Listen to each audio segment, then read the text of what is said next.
बहुत सारे बच्चों से एक कॉमन डिस्कशन में एक चीज पाया, बाकी सब्जेक्ट्स तो उनके लिए ठीक है, उनको पता है एक फाइनाइट एक लिमिटेड उसका सिलेबस है जिसको वो कवर कर रहे हैं, लेकिन जीएस उनके लिए एक प्रॉब्लम बना हुआ है। एक ही चीज है जो आयोग हमें देता है, उसका नाम है सिलेबस पाठ्यक्रम। अगर आप किसी भी तैयारी की शुरुआत कर रहे हैं और आपने उसके पाठ्यक्रम सिलेबस को पकड़ा हुआ है, उसको देखा हुआ है, उसका विश्लेषण एनालिसिस किया हुआ है, तब वो आपके लिए आसान हो जाता है। लेकिन बच्चों को लगता है कि बस ये किताबें उठाएंगे और ये कुछ 20-30 हजार फैक्ट्स रट लेंगे और मेरा काम हो जाएगा। सर, तैयारी करने का अपना एक तरीका है। तो मैं बार बार क्लास में बच्चों से यही बोलता हूँ कि जब आप तैयारी के लिए जा रहे हैं, पहली चीज नोट्स मेकिंग करना एक आर्ट है। और रिसेंटली पेपर्स में देखा गया कि 2-2 साल का भी करंट अफेयर्स एग्जामिनेशन में पूछा हुआ है। अब बच्चों के लिए बहुत बड़ा कंफ्यूजन है कि सर कितना करंट अफेयर्स पढ़ा जाए और कैसे पढ़ा जाए। तो मेरा ऐसा मानना है कि 10 से लगभग 15 महीने का करंट अफेयर्स आप पढ़िए। मतलब अगर बीच का निकालें तो कम से कम 12 महीने का करंट अफेयर्स आपके पास होना चाहिए।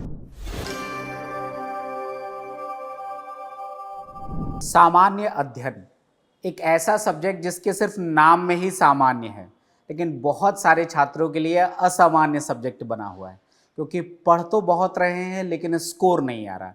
या जो बच्चे स्टार्ट करना चाह रहे हैं अपनी प्रिपरेशन, उनका एक कॉमन डाउट है कि सिलेबस बहुत बड़ा है, कहाँ से शुरुआत करें, इसका कोई आइडिया नहीं। बहुत सारे लोगों के अलग अलग थॉट प्रोसेस है, अलग अलग विचार हैं, अलग अलग सलाह हैं, लेकिन प्रॉब्लम एज इट इज़ है कि इस सब्जेक्ट में स्कोर नहीं हो रहा है। अगर आपकी भी प्रॉब्लम यही है तो ये पॉडकास्ट सिर्फ आपके लिए है। आज हमारे साथ हमारे गेस्ट हैं doctor Faiyaz sir. Hello sir, welcome to Galaxy Classes. Sir, आज का जो हमारा टॉपिक है, हमने बहुत सारे बच्चों से एक कॉमन डिस्कशन में एक चीज़ पाया कि बाकी सब्जेक्ट्स तो उनके लिए ठीक है, उनको पता है एक फाइनाइट एक लिमिटेड उसका सिलेबस है जिसको वो कवर कर रहे हैं, लेकिन जीएस उनके लिए एक प्रॉब्लम बना हुआ है। तो सर आप बताइए इस प्रॉब्लम का क्या सल्यूशन है। सर, जैसे कि अगर हम बात मान लो एसएससी एग्जामिनेशन की कर रहे हैं, तो अगर हम अभी इसको हटा दें कि हम केवल एसएससी की बात कर रहे हैं, हम बात करें किसी भी कमीशन की, किसी भी आयोग की, तो जैसे कि आप भी जानते हैं और बच्चे भी इस बात को जानते हैं कि आयोग कभी कोई बुक पब्लिश नहीं करता है ना। बुक मार्केट बहुत सारी आती है। सवाल ये है कि वो कौन सी ऐसी चीज़ है जो आयोग हमें देता है। मान लो मैं आपसे ये सवाल पूछ लूँ कि वो कौन सी ऐसी चीज़ है जो आयोग हमें देता है, जिसके आधार पर या जिसके बेसिस पर हम प्रिपरेशन कर सकते हैं। सर, हमें नोटिफिकेशन में सिलेबस में बिल्कुल सिंपल, एक ही चीज़ है जो आयोग हमें देता है, उसका नाम है सिलेबस पाठ्यक्रम। अगर आप किसी भी तैयारी की शुरुआत कर रहे हैं और आपने उसके पाठ्यक्रम सिलेबस को पकड़ा हुआ है, उसको देखा हुआ है, उसका विश्लेषण एनालिसिस किया हुआ है, तब वो आपके लिए आसान हो जाता है। आपने कहा मैथमेटिक्स है, हमारा इंग्लिश है, उनका सिलेबस डिफाइन है, जीएस का भी सिलेबस डिफाइन है, सामान्य अध्ययन का सिलेबस डिफाइन है। बस बच्चे गलती ये करते हैं कि वो सिलेबस पर कभी जाते नहीं हैं। तो पहला प्रश्न जो आपका है, उसके लिए मैं यही कहूँगा, बच्चों से भी यही कहना चाहूँगा कि जब आप सामान्य अध्ययन की तैयारी कर रहे हैं, जनरल स्टडी की तैयारी कर रहे हैं एसएससी के लिए, तो आप सिलेबस को पकड़ें, पाठ्यक्रम को पकड़ें, उसका विश्लेषण करें और उसके आधार पर तैयारी को सुनिश्चित करें। बिल्कुल सही कहा सर आपने कि बच्चे यूजुअली एक रैट रेस में भाग रहे हैं। आज की डेट में रिसोर्सेज बहुत हैं, तो बहुत सारे लोगों की स्ट्रैटेजीज फॉलो कर रहे हैं, लेकिन अल्टीमेटली जो कोर है उस पर कभी वो काम ही नहीं करते। अब सर इसी में मैं कॉन्टिन्यूएशन में एक चीज़ आऊँगा कि जैसे बच्चों ने सिलेबस पढ़ लिया, फिर उनके मन में एक कॉमन डाउट आता है जो अक्सर हमारे पास भी बच्चे लेके आते हैं कि सर इसमें सब्जेक्ट बहुत सारे हैं, हिस्ट्री भी पढ़ना है, ज्योग्राफी भी पढ़ना है, पॉलिटी, इकोनॉमी, करंट अफेयर्स, बहुत कुछ पढ़ना है। तो क्या सर हर सब्जेक्ट के लिए एक अलग अलग स्ट्रैटेजी होनी चाहिए या एक होलिस्टिक स्ट्रैटेजी हो सकती है कि हाँ इस तरीके से सिलेबस को कवर किया जाए? ये सवाल सर, पहली बात तो ये सवाल बहुत अच्छा है, क्योंकि ये बात बिल्कुल सही है कि सामान्य अध्ययन का मतलब, अच्छा इसमें सर दो चीज़ें हैं, सामान्य और अध्ययन। मतलब आपको स्टडी करनी है पर सामान्य करनी है। पहली बात तो है बहुत गहराई में नहीं जाना है, पहली बात। और आपने जो सवाल पूछा है कि सर सामान्य अध्ययन में हिस्ट्री पढ़नी है, पॉलिटी पढ़नी चाहिए, तो क्या हर विषय की रणनीति स्ट्रेटजी एक जैसी होनी चाहिए, अलग अलग होनी चाहिए? तो मेरा ऐसा मानना है कि अलग अलग होनी चाहिए। क्योंकि जब आप पॉलिटी पढ़ते हैं, मान लीजिए आप पॉलिटी कॉन्स्टिट्यूशन राज्य व्यवस्था पढ़ रहे हैं, तो उसमें आपको आर्टिकल्स याद करने हैं। तो आर्टिकल्स याद करने का अपना एक तरीका है। अब आप हिस्ट्री याद कर रहे हैं, हिस्ट्री पढ़ रहे हैं, तो हिस्ट्री याद कैसे करेंगे? क्या आप संविधान पॉलिटी के बेसिस पर हिस्ट्री को याद करने लगेंगे? तो वो नहीं हो सकता, क्योंकि हिस्ट्री में हमें इवेंट्स याद रखने हैं, डेट्स याद रखनी है। अब मान लो ज्योग्राफी हमें, तो क्या ज्योग्राफी को हम हिस्ट्री और पॉलिटी की तरह याद कर सकते हैं? उसके लिए हमें मैप बना के थोड़ा सा सहारा लेना पड़ेगा, है ना। कुछ डायग्राम्स बनाने पड़ेंगे, कुछ फ्लो चार्ट्स बनाने पड़ेंगे। अच्छा, अब बात रही साइंस की, और साइंस भी एक बड़ा एरिया है, साइंस से ठीक ठाक क्वेश्चन आ जाते हैं। तो क्या साइंस को याद करने का ये तरीका होना चाहिए? नहीं, साइंस का तरीका हमारा अलग होगा।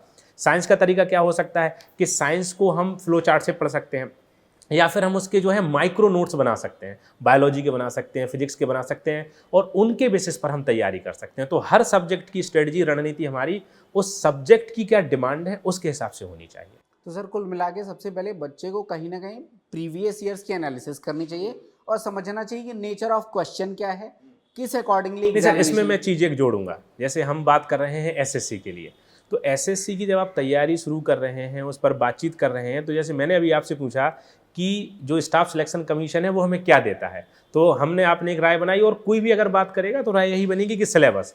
अब जो आपने अभी कहा कि पिछले वर्षों के प्रश्न पत्र PYQ, तो सवाल ये है कि जो PYQ बनते हैं, अब वो PYQ हमारे लिए हो गए, लेकिन जिस वर्ष वो आए होंगे उस वर्ष के प्रश्न होंगे, तो PYQ किस आधार पर बने, वो सिलेबस के आधार पर बने। तो सबसे पहली प्रायोरिटी जो है वो है पाठ्यक्रम। पाठ्यक्रम के बाद जो दूसरी प्रायोरिटी, दूसरी हमारी वरीयता आती है वो है PYQ, क्योंकि PYQ का निर्माण भी किसके आधार पर हुआ है, सिलेबस के आधार पर हुआ है, पाठ्यक्रम के आधार पर हुआ है। अगर आपने सिलेबस को पकड़ा, फिर आपने PYQ को समझा, और सिलेबस को पकड़ने का मतलब आप उसके पकड़ के बैठा लो उसे अपने पास। बैठाने का मतलब है कि दिमाग में आप उसको याद कर लो सिलेबस को। आपने उसे पकड़ा, उसके बाद आपने PYQs को देखा, PYQs का एनालिसिस किया, फिर आप ये अनुमान लगा सकते हैं कि पॉलिटी में किस एरिया से सवाल आते हैं, हिस्ट्री में किस एरिया से सवाल आते हैं, ज्योग्राफी में, साइंस में का, मतलब ये फिर बच्चा सर खुद ही अनुमान लगा सकता है। और जैसे आप हैं या हम जो पढ़ाते हैं, तो हमारा जो एक्सपेक्टेशन होता है, अनुमान हम कैसे लगाते हैं, कैसे उम्मीद करते हैं कि ये क्वेश्चन आएगा, हमारा भी यही तरीका है कि हम सिलेबस देखते हैं, हम PYQs देखते हैं, उनका विश्लेषण, एनालिसिस, उस आधार पर हम बच्चों को बताते हैं। तो ये दो चीज़ें मेरे हिसाब से बहुत महत्वपूर्ण है सर। बिल्कुल सही बात कही सर आपने। बस इसमें एक मैं फॉलोअप क्वेश्चन डालना चाहता हूँ, क्योंकि मैं बहुत सारे बच्चों से बात करता हूँ। तो एक कॉमन अप्रोच बन गया है कि मार्केट में बहुत सारी बुक्स अवेलेबल हैं, कुछ बुक्स ऐसी हैं जिनमें बहुत सारे फैक्ट्स दिए हुए हैं, रिलेवेंट बुक्स भी हैं, लेकिन बच्चों को लगता है कि बस ये किताबें उठाएंगे और ये कुछ 20-30 हज़ार फैक्ट्स रट लेंगे और मेरा काम हो जाएगा। पहला तो ये कि यही डिफ़िकल्ट है कि इतने सारे आप फैक्ट्स रट पाओ, और दूसरा ये कि पढ़ भी लेते हैं तो जब एग्ज़ाम दे के आते हैं बच्चे तो निराशा हाथ लगती है। तो इन बच्चों को आप क्या सलाह देंगे? सर तैयारी करने का अपना एक तरीका है। जैसे हम लोग भी पढ़ाते हैं बच्चों को, तो मैं बार बार क्लास में बच्चों से यही बोलता हूँ कि जब आप तैयारी के लिए जा रहे हैं तो आपको 3 चीज़ें याद रखनी है। पहली चीज़, नोट्स मेकिंग करना एक आर्ट है। मैं ये ऐसा मानता हूँ कि आप किसी भी एग्जामिनेशन की प्रिपरेशन कर रहे हैं, अगर हम एसएससी की बात करें तो एसएससी के लिए नोट्स बनाना, या किसी भी एग्जामिनेशन के लिए नोट्स बनाना, खासतौर से कॉम्पिटिटिव एग्जामिनेशन के लिए सर एक आर्ट है, एक कला है। सबसे पहले आप नोट्स बनाना सीखिए। हम बात पॉलिटी की करें या हम बात ज्योग्राफी, इकोनॉमी की करें, तो सबसे पहले आपको नोट्स बनाना है। अब मान लीजिए आपने किसी कोचिंग में एडमिशन लिया, मान लीजिए आप किसी बच्चे ने गैलेक्सी में एडमिशन लिया, मैं पॉलिटी पढ़ा रहा हूँ, मैं अपने पॉलिटी में कुछ क्लास नोट्स बनवाए, अब बच्चे ने क्लास नोट्स रख लिए, मैंने 70-80 पेजेस में पॉलिटी पढ़ा दी। अब आपने जो कहा कि कौन सी किताब पढ़ें, तो मैं उससे बोल दूंगा चलो आप लूसेंट पढ़ लो, या मैं उससे बोल दूंगा कि चलो हमने जो किताब दी है आप उससे पढ़ लो। अब आपने मान लीजिए एक चैप्टर है आपके पास फंडामेंटल राइट्स, मैंने लिखाया, आपने किसी और किताब से वो पढ़ा, उसके बाद आपको कुछ उसमें 2-3 फैक्ट्स मिले, वो फैक्ट्स आप अपने नोट्स में लाइए। मैं ऐसा कहता हूँ सारे बच्चों को। उससे क्या होगा कि मल्टीपल सोर्सेज में जो कंटेंट है वो आप अपने नोट्स पे ले आए। आपने एक नोट्स बना लिया, तो हमें क्या है, मल्टीपल सोर्सेज पर डिपेंड नहीं रहना है। मल्टीपल सोर्सेज से हमें कंटेंट कलेक्ट करना है, उसको अपने नोट्स में रखना है। इसको मैं कहता हूं कि एक नोट्स बनाना इस तैयारी का सबसे बड़ा रामबाण है। आपने वो एक नोट्स बना लिया, अब प्रश्न आता है कि हम क्या पढ़ें। जब आपने मल्टीपल सोर्सेज से कंटेंट लेके एक नोट्स बनाया है तो अपने ही नोट्स को रिवाइज करिए। तो नोट्स बनाना पहली priority. Second priority, multiple revision of the particular notes. उस नोट्स का आप मल्टीपल रिवीजन करिए। और ये 100% है सर कि अगर आपने मल्टीपल सोर्सेज से कंटेंट लेके एक नोट्स बनाया है और अगर आपने उसको 10 से 20 से 30 बार रिवाइज कर लिया तो 100% एग्जामिनेशन में आपके नोट्स से क्वेश्चन आने हैं। तो कोई किताब नहीं पढ़नी है, कुछ नहीं पढ़ना है, पढ़िए लेकिन अपने नोट्स को प्रायोरिटी में रखिए, उसी में वैल्यू एडिशन करिए, उसी का नंबर ऑफ रिवीजन करिए। ये फिर समस्या ही नहीं रहेगी मेरे हिसाब से बच्चों के सामने। बिल्कुल सर, समझ गया। तो जितने बच्चे देख रहे हैं, हमें एक बात समझ में आई कि आप जहाँ से भी पढ़ रहे हो, आपके पास अपने नोट्स हैं और आपके पास कोई भी एक्स्ट्रा इन्फॉर्मेशन किसी अदर सोर्स से अगर आती है तो आप अपने उस नोट्स को वैल्यू एडिशन उसमें करते रहिए, ताकि एग्जामिनेशन से पहले आपको रिवाइज करना हो तो लाइब्रेरी ना खंगालनी पड़े। सर आप उस इसमें एक चीज़ और जोड़ूंगा मैं, जैसे कि मान लीजिए टेस्ट सीरीज बाला आता है, मान लीजिए बच्चे ने कोचिंग कर ली, अब टेस्ट सीरीज का क्या करें। तो मॉक टेस्ट का क्या करें। अब आप मॉक टेस्ट देने गए हैं, आपने मॉक टेस्ट में पॉलिटी के क्वेश्चन से आपने फुल लेंथ मॉक लगाया, आपने उसमें 100 क्वेश्चंस थे या 25 क्वेश्चंस अपने जीएस के थे, उसमें से आपको 10 क्वेश्चन आए, 15 क्वेश्चंस नहीं आए। अब उन 15 क्वेश्चंस का क्या करना है, मैं मानता हूँ उसको भी नोट्स में लिखिए। तो ये भी वैल्यू एडिशन हो रहा है। कंटेंट कभी खत्म नहीं होगा, आपको अपने नोट्स को कहते हैं कि उसको मजबूत रिच करना है और उसी का नंबर ऑफ रिवीजन आपको करना पड़ेगा, तो उसमें ये भी हम जोड़ सकते हैं। कुल मिला के सर अगर मैं इसको समराइज करूँ तो आप जहाँ जहाँ गलतियाँ कर रहे हैं उसको सुधारना है। अगर आपने कुछ छोड़ा है या गलत किया है तो उसको सुधार के अपने कंटेंट को एनरिच करते रहिए, ताकि एग्जामिनेशन से पहले कोई बैगेज ना हो, एक 80 पन्ने 100 पन्ने का आपका सब्जेक्ट वाइज नोट्स हो और उसके बेस पे नंबर आ जाए। सर बस एक प्रश्न मेरा और है, क्योंकि जैसे ये एग्ज़ाम एक ऐसा है जो जेनरिक क्वालिफिकेशन की डिमांड करता है, इसके लिए कोई स्पेसिफिक क्वालिफिकेशन नहीं चाहिए, तो बहुत सारे ऐसे बच्चे हैं जो ह्यूमैनिटीज़ के बच्चे हैं या कॉमर्स के बच्चे हैं, तो उनको ये तो समझ में आता है कि चलो हिस्ट्री पढ़ लिया, ज्योग्राफी पढ़ लिया, पॉलिटी पढ़ लिया, इकोनॉमी पढ़ लिया, लेकिन साइंस को लेकर एक डर बना हुआ रहता है कि सर मैंने तो 10वीं के बाद कभी साइंस पढ़ी ही नहीं, अब ये फिर से फिजिक्स केमिस्ट्री बायो कैसे पढ़ेंगे, होगा नहीं होगा, ये हमेशा एक फोबिया है। इन बच्चों के लिए सर क्या सलाह है? सर ये सवाल आपने पूछा है, ये सवाल कभी कभी क्लास में भी आता रहता है, और क्लास में ऐसे आता है कि साइंस वाले टीचर से नहीं आता है, अदर टीचर से भी क्वेश्चन आता रहता है कि सर वो साइंस पढ़ने में दिक्कत हो रही है। अच्छा, उसमें एक और क्वेश्चन है सर इसी में कि सर साइंस किस क्लास तक हमें पढ़नी है, क्या 12वीं तक पढ़नी है या अब हमें उसके आगे भी पढ़नी है।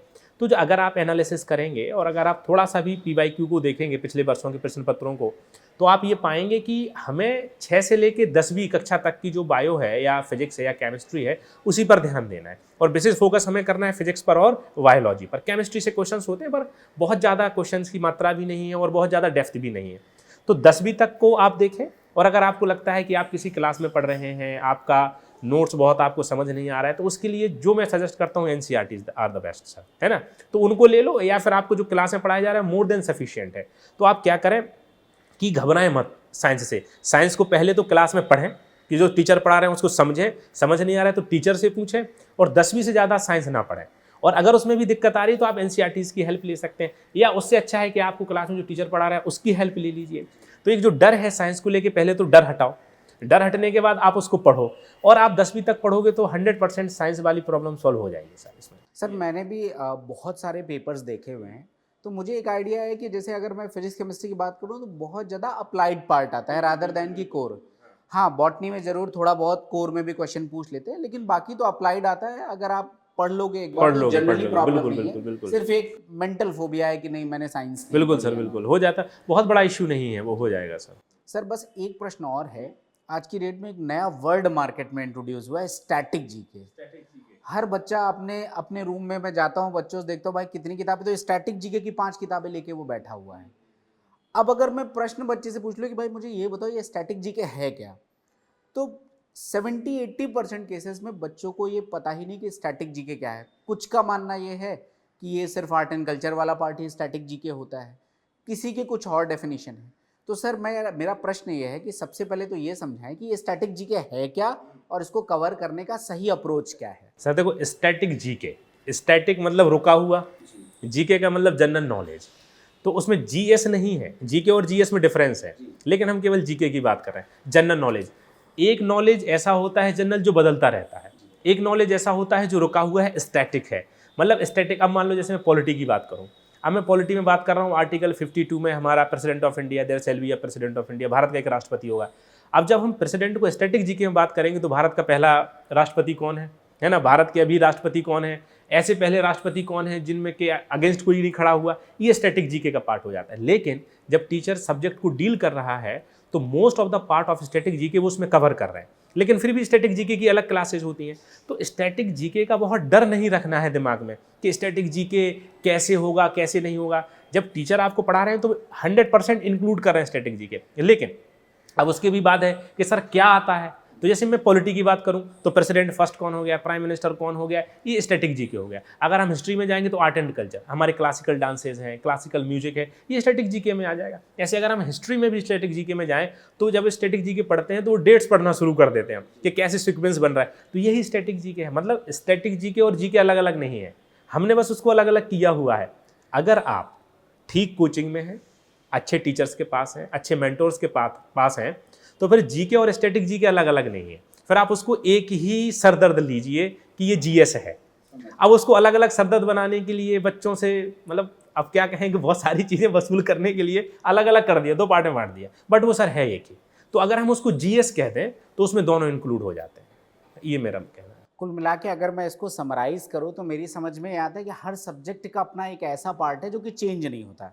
जैसे सर ने कहा कि भाई पॉलिटी है तो वहाँ इंपॉर्टेंट कॉन्स्टिट्यूशनल अमेंडमेंट्स भी हो सकते हैं जो अब नहीं बदलेंगे, जो हो चुका वो हो चुका। ज्योग्राफी है तो रिवर्स एंड इट्स ट्राइब्यूटरीज हो सकता है या नेशनल इंटरनेशनल बाउंड्रीज हो सकता है, वो भी स्टैटिक है जो कि अब चेंज नहीं होगा।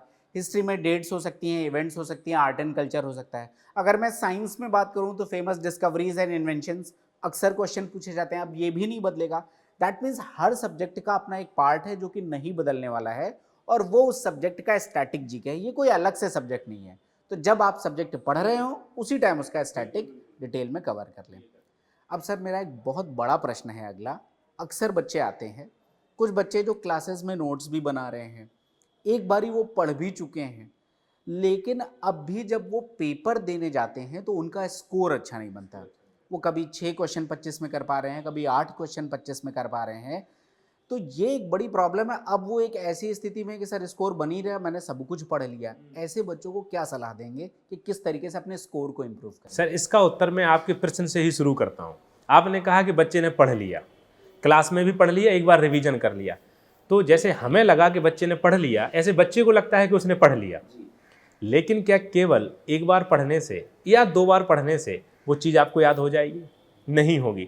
तो मैंने जो अभी थोड़ी देर पहले बोला था कि किसी भी कंटेंट को अगर आप मल्टीपल रिवीजन नहीं करेंगे, बहुत ज़्यादा उसको रिवाइज नहीं करेंगे, तो वो आपके दिमाग में नहीं रहेगा। आप भी टीचर हैं, मैं भी टीचर हूँ। हम भी सर जब पढ़ाने जाते हैं, हमें पता है कि आज हमें फंडामेंटल राइट्स पढ़ाने हैं, तो एक बार हम उसको रिवाइज करने की कोशिश करते हैं। तो जब हमें रिवीजन की ज़रूरत है, तो मेरा ऐसा मानना है कि बच्चों को तो रिवीजन की ज़रूरत होनी ही चाहिए। और इसमें मैं एक बहुत छोटी सी स्टोरी आपको सुनाता हूँ कि जब गौतम बुद्ध को ज्ञान निर्वाण मिला, ज्ञान प्राप्ति हुई, तो कहते हैं कि उन्होंने 7 दिन 7 अलग अलग जगहों पर अपना जो ज्ञान था उसका रिवीजन किया। जब महात्मा बुद्ध जैसे ज्ञानी व्यक्ति को रिवीजन की आवश्यकता पड़ी, तो बच्चे तो फिर बच्चे ही हैं, इन्हें रिवीजन करना पड़ेगा। तो जिनके साथ ये प्रॉब्लम है कि उन्होंने सब पढ़ लिया है और उनके स्कोर 5 से 6 क्वेश्चन रह रहा है, तो उनकी प्रॉब्लम बेसिकली ये है कि उन्होंने मल्टीपल रिवीजन सोर्स का नहीं किया है, उन्हें कंटेंट बहुत अच्छे से याद नहीं है। उनके लिए सजेशन यही है कि अपना नोट्स जो उन्होंने बनाया है उसका मल्टीपल रिवीजन करें, कंटेंट को थोड़ा सा ध्यान में रखें, और जब टेस्ट देकर लौट रहे हैं 5 से 6 क्वेश्चन हो रहे हैं, इसका मतलब है आप 15 क्वेश्चन नहीं कर पाए हैं या फिर आप 20 क्वेश्चन नहीं कर पाए। उन 20 क्वेश्चन का एनालिसिस करिए, उन क्वेश्चंस को आप अपने नोट्स पर लिखिए, क्योंकि वो वाला एरिया आपसे बार बार गलत हो रहा है, तो उससे ये आपकी प्रॉब्लम सॉल्व हो जाए।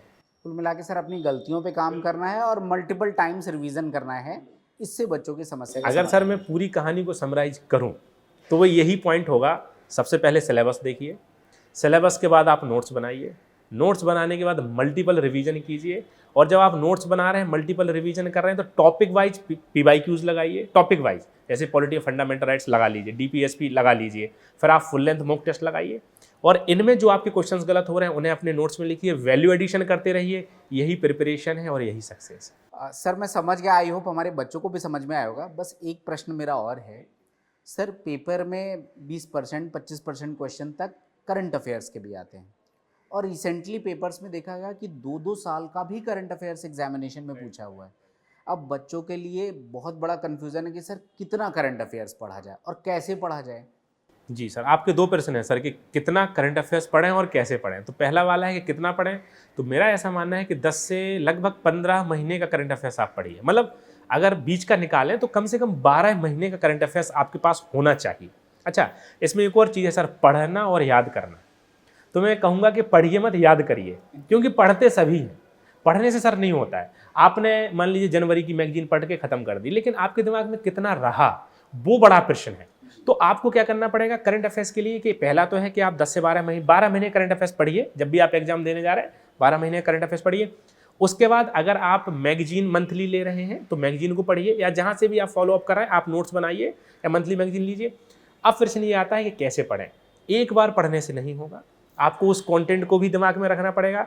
तो करंट अफेयर्स को स्टैटिक के साथ इंक्लूड करिए, राइट। जैसे कि मान लीजिए करंट अफेयर्स में है president of India, current affairs में है प्राइम मिनिस्टर ऑफ इंडिया, या फिर करंट अफेयर्स में मान लो राखी गढ़ी में कुछ नया इन्वेंशन हुआ है हिस्ट्री के पर्सपेक्टिव में, तो आप उसको स्टैटिक के साथ जोड़िए, तो स्टैटिक भी रिवाइज हो रहा है विद द करंट अफेयर्स। तो ये दोनों को हम क्या कर सकते हैं, एक साथ जोड़ सकते हैं। तो फिर वही है, ऐसे स्टैटिक जीके और जीके हमने अलग अलग कर दिया, वो अलग अलग नहीं है।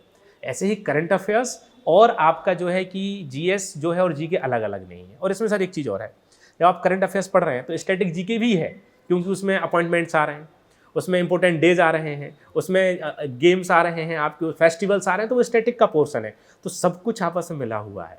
कॉम्प्रीहेंसिव प्रिपरेशन, अगर आप व्यापक तरीके से नहीं समझोगे पूरी तैयारी को, तो तैयारी अधूरी रहेगी और हमेशा आप भटकते रहेंगे। तो ये हमें पूरी उसकी व्यापकता को समझना पड़ेगा कि क्या कॉम्प्रीहेंसिवनेस है इस पूरे एग्जाम के नेचर की, वो यही है जिस पर हम इतनी देर से बातचीत कर रहे हैं। सर जो आपने वर्ड अभी यूज़ किया कॉम्प्रिहेंसिवनेस, सर एक बच्चों में कॉमन डाउट है कि एसएससी का एग्ज़ाम है जो कि फैक्चुअल एग्ज़ाम है, लेकिन रिसेंटली अगर पिछले 2-3 मेंस हमने देखे, इवन पॉलिटी में हमने देखा कि बहुत ज़्यादा कंसेप्चुअल पार्ट भी अब पूछा जा रहा है। हालांकि वो 25 में वेटेज कम है, 20% क्वेश्चन ऐसे हैं, लेकिन धीरे धीरे ये बढ़ भी सकते हैं। तो सर अब एक ये है कि वन लाइनर फैक्टर रटना है या इस चीज़ों को प्रॉपरली समझ के चलना है, या कैसे कवर करें इस सर इसका उत्तर मैं थोड़ा सा बाद में करूंगा, लेकिन अभी अपने ही क्लासरूम के एक बच्चे मेरे पास आया, उसने मुझसे कहा कि सर संसदीय संघीय शासन प्रणाली और एकल शासन प्रणाली फेडरल और यूनिटरी में डिफरेंस समझा दो। तो मैंने कहा आपके काम का है ही नहीं है, ये तो मैं यूपीएससी या कहीं और हम लोग पढ़ते हैं पढ़ाते हैं। तो उसने पीवाईक्यू दिखा दिया, सर आया हुआ है अभी आपने जो कहा। तो ये फैक्ट नहीं है, ये कंसेप्ट है, ये अवधारणा है। हमें ये देखना पड़ेगा कि अब एसएससी भी थोड़ा सा अपने लेवल को बढ़ा रहा है। तो फैक्ट्स रटने वाली कहानी अभी पुरानी हो चुकी है। अच्छा, फैक्ट्स भी कब याद रहेगा, जब आपको कंसेप्ट पता होगा। तो मैं बार बार बच्चों से बोलता हूं कि कॉन्सेप्ट फोकस करो, क्योंकि जब कॉन्सेप्ट होगा तो आपको फैक्ट अपने आप ही उसमें इंक्लूड होकर आपको चला जाएगा। तो फैक्ट्स के लिए क्या करना है कि जब आप क्लासरूम में हो और क्लासरूम में टीचर आपको पढ़ा रहा है या आप अपने आप से पढ़ रहे हो, तो आप केवल ये मत समझो कि हमें बस डेट्स याद करनी है, आर्टिकल्स याद करने हैं। हमें ये देखना है कि इस वर्ड का मतलब क्या है। इसका मतलब है तो उस पर शॉर्ट नोट्स बना लीजिए, आप माइक्रो नोट्स बना लीजिए और फिर उसका रिवीजन करिए। तो ये हम ऐसा काम कर सकते हैं सर उसके लिए।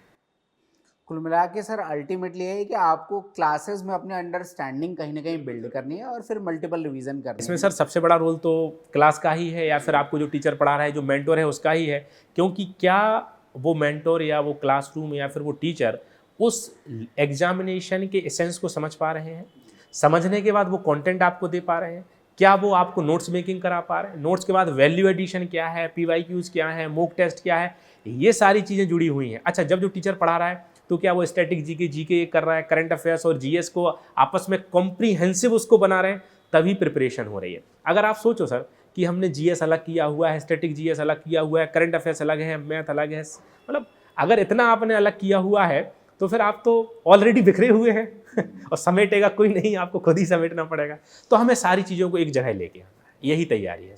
समझ गया सर। कुल मिला के एक स्ट्रक्चर्ड प्रिपरेशन की ज़रूरत है, अगर वो करेंगे तो डेफिनेटली एग्ज़ाम में एक बेहतर स्कोर करेंगे। सर एक मेरा एक प्रश्न आपसे और भी है कि कई बारी बच्चे, चूंकि वनडे एग्जाम है तो हर स्ट्रैटेजी में उनको बताया जाता है कि भाई मॉक खूब सारे दो।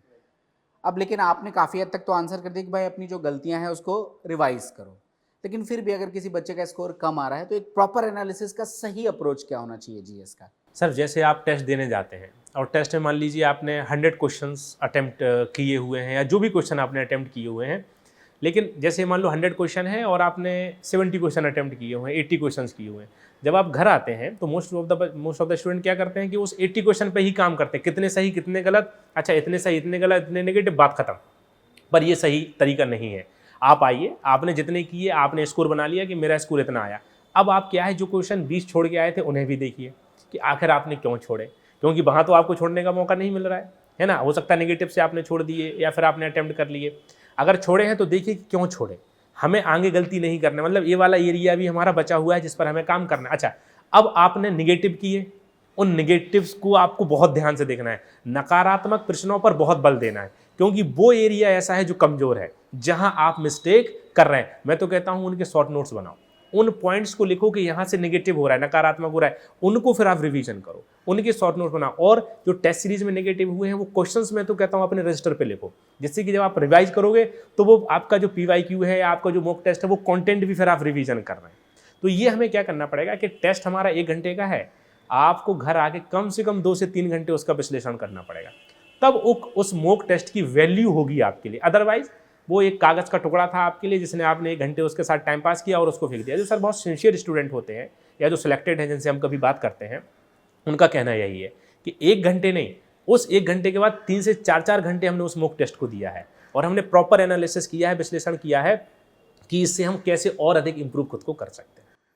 समझ गया सर। कुल मिला के एनालिसिस अल्टीमेटली एक वन लाइन में जो अक्सर क्लासेस में कहा जाता है कि अगर आप लगातार मॉक दे रहे हो तो आप टाइम मैनेजमेंट अच्छा कर सकते हो, लेकिन जब तक आप एनालिसिस प्रॉपरली नहीं करोगे तब तक आपका स्कोर नहीं इंप्रूव होगा। तो एनालिसिस इज मस्ट, उसको आप प्रॉपरली डीप डाइव करके एनालिसिस करिए, अपनी गलतियों पे काम करिए, तो डेफिनेटली स्कोर इंप्रूव ही होगा। अब सर अपने इस पॉडकास्ट को हम कंक्लूड करते हैं एक लास्ट क्वेश्चन के साथ। अभी एग्जामिनेशन बच्चों का नज़दीक है, कुछ 20-25 दिन बाकी हैं एग्जामिनेशन के। अब ये है कि ये लास्ट मिनट में कैसे जीएस का रिवीजन किया जाए, क्योंकि क्वेश्चन अगेन वही है बच्चों के सामने कि सर इतने सारे सब्जेक्ट अब कैसे रिवीजन किया जाए। तो एक तो सर बच्चों के अपने नोट्स होंगे जो भी उन्होंने जहाँ भी पढ़ाई की है, और अगर आपके पास टाइम है तो आप उनकी माइक्रो नोट्स बनाइए और नंबर ऑफ रिवीजन बढ़ाइए, टाइम थोड़ा सा दीजिए अपने नोट्स को, PYQs का एनालिसिस करिए। On the basis of the analysis of PYQs आप ये देख सकते हैं these are areas are most important for examination, तो आप उन पर फोकस करो। तो एक तो पूरे कोर्स का जल्दी से 1 से 2 बार आप रिवीजन कर लो, फिर माइक्रो अगर आपने नोट्स बनाए हैं तो उनका 2 से 3 बार रिवीजन करो। PYQs के बेसिस पर ये एरिया है, उन एरियाज पर फोकस बहुत ज़्यादा करो और थोड़ा सा करंट अफेयर्स पे भी चीज़ों को देखते रहो। इतने से सर GS 100% कंप्लीट हो जाएगी आपकी।